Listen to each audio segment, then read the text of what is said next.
कापूस दरवाढीला सीसीआयचा ब्रेक. कापसाचे दर 8,300 रुपयांवर स्थिरावले. कापसाची बाजारामध्ये आवकही घटली. कापूस उत्पादक मात्र बरेच चिंतित.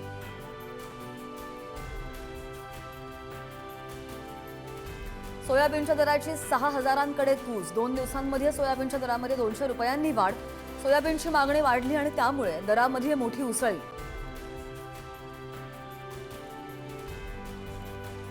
आल्याची मागणी सुद्धा वाढली. आल्याचे दर 5,000वर.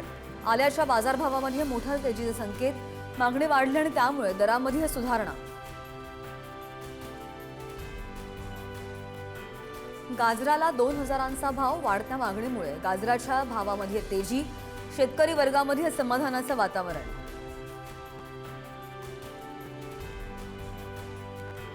पुणे बाजारामध्ये द्राक्षांची एंट्री. महिनाभर उशिराने द्राक्ष हंगाम सुरू. पावसाचा फटका सोसून द्राक्ष अखेर बाजारात. सुमारे 8 टन द्राक्ष विक्रीसाठी बाजारामध्ये. पपईचा दर 2,500 रुपयांच्या पार. थंडी आणि उकाड्याच्या मिश्र वातावरणामुळे पपईला ग्राहकांकडून चांगली मागणी. पपई उत्पादक शेतकऱ्यांना मोठा दिलासा. बाजारामध्ये पपईचे दर तेजीमध्ये राहणार.